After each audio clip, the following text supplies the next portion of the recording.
अस्सलाम वालेकुम स्टूडेंट्स। आज इस वीडियो में इफ़ फार्मूले के बारे में डिस्कस करेंगे कि हम इफ़ फंक्शन को किस तरह से इस्तेमाल कर सकते हैं। इससे प्रीवियस लेक्चर में हमने लॉजिकल फंक्शंस को देखा था कि हम उन्हें किस तरह से इस्तेमाल कर सकते हैं। तो यहाँ पर आपके सामने कुछ डाटा मौजूद है। यहाँ पर देखिए दो नंबर्स लिखे हुए हैं 20 और 45। अब यहाँ पर हम मुख्तलिफ तरीक़ों से इफ़ फंक्शन का इस्तेमाल करेंगे और इनका आंसर निकालेंगे। तो यहाँ पर जैसा कि आपको पता है कि हर फार्मूले को अप्लाई करने से पहले इक्वल लगाना लाजमी है। यहाँ पे इक्वल टाइप करूँगा और क्योंकि 20 जो है अगर मैं यहाँ पर लिखूँ ग्रेटर देन 45, यहाँ पे आप सबको पता है कि 20 जो है 45 से छोटा है। यहाँ पर मैंने ग्रेटर देन अप्लाई किया है और इसके बाद इंटर प्रेस करूँगा तो यहाँ पर देखें फॉल्स है क्योंकि 20 45 से छोटा है। अगर मैं यहाँ पर 20 की जगह पर 60 लिख दूं और इंटर करूं तो आप यहाँ पर देखें तो आंसर यहाँ पे ट्रू हो चुका है क्योंकि 60 45 से बड़ा है। अगर ट्रू और फॉल्स में हमें आंसर चाहिए तो हम इस तरह इसको अप्लाई कर सकते हैं। देन उसके बाद अगर हमें नंबरिंग में आंसर चाहिए तो वो हम किस तरह से अप्लाई करेंगे। यहाँ पर हम इक्वल टू लगाएंगे और इफ़ फार्मूला अप्लाई कर रहे हैं, इफ़ लिखेंगे और यहाँ पर ब्रैकेट लगाएंगे तो आपके सामने ये कुछ ऑप्शंस नज़र आएंगे। ये फर्स्ट नंबर पे है लॉजिकल टेस्ट। लॉजिकल टेस्ट वो है जिसके ऊपर आप काम कर रहे हैं, जिस डेटा को आपने देखना है, फार्मूला अप्लाई करना है, क्योंकि हमने इस डेटा के ऊपर फार्मूला अप्लाई करना है क्योंकि ये एक लॉजिकल टेस्ट हम कर रहे हैं। तो यहाँ पर मैं इसको सेलेक्ट करूँगा 60 को और ग्रेटर देन का साइन लगाऊंगा और इसको मैं सिलेक्ट कर लूँगा। इन दोनों को मैंने लॉजिकल टेक्स्ट को सिलेक्ट कर लिया।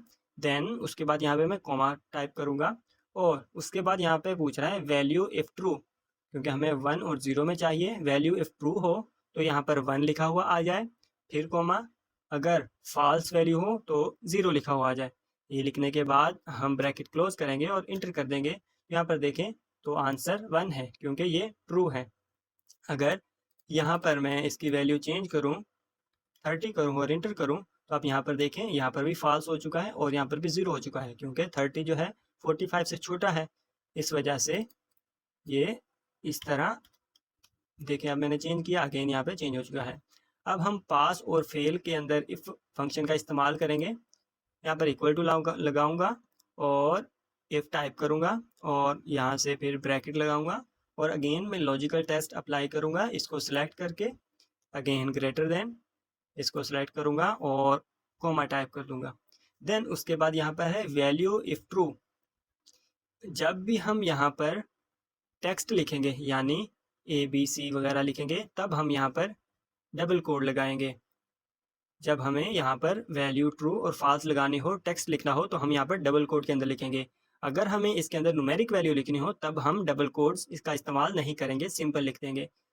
तो यहाँ पर मैंने डबल कोड लगा दिए और यहाँ पे मैं चाहता हूँ अगर वैल्यू सही है, ट्रू है, तो यहाँ पर पास लिखा हुआ आ जाए, फिर कोमा लगाऊंगा और अगेन डबल कोड लगाऊंगा और अगर फॉल्स है तो यहाँ पर फेल लिखा हुआ आ जाए, फिर डबल कोड्स, ब्रैकेट क्लोज और इंटर कर दूंगा।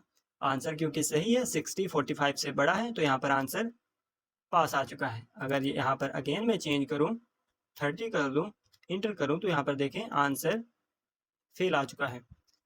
इस तरह से आप पास और फेल अप्लाई कर सकते हैं।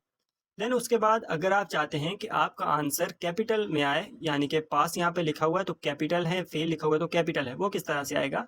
आप यहाँ पे इक्वल टू टाइप करेंगे और इफ़ प्रेस करेंगे और टैब, यहाँ पर हमने लॉजिकल टेस्ट लगाना है। यही 60 जो है ग्रेटर देन 45 ये हमने लगा दिया और यहाँ पर हम कॉमा प्रेस करेंगे। वैल्यू इफ़ ट्रू है, हम यहाँ पर लिखेंगे, इसे कहते हैं नेस्टेड इफ़, यानी कि इफ़ फंक्शन के अंदर किसी भी फार्मूले में अगर कोई और फार्मूला इस्तेमाल करेंगे तो उसे हम नेस्टेड इफ़ कहते हैं, नेस्टेड फंक्शन कहते हैं। तो यहाँ पर मैं अपर टाइप करूँगा, UPPER अपर टाइप कर दिया और ब्रैकेट लगा दी। अब टेक्स्ट हमने सेलेक्ट करना है कि हम क्या लिखना चाहते हैं। पास फेल है, मैं इसको सेलेक्ट कर लेता हूँ पास और मैं यहाँ से ब्रैकेट क्लोज कर दूंगा और यहाँ से कॉमा टाइप करूँगा। वैल्यू इफ फॉल्स, अगेन यहाँ पर मैं अपर टाइप करूँगा,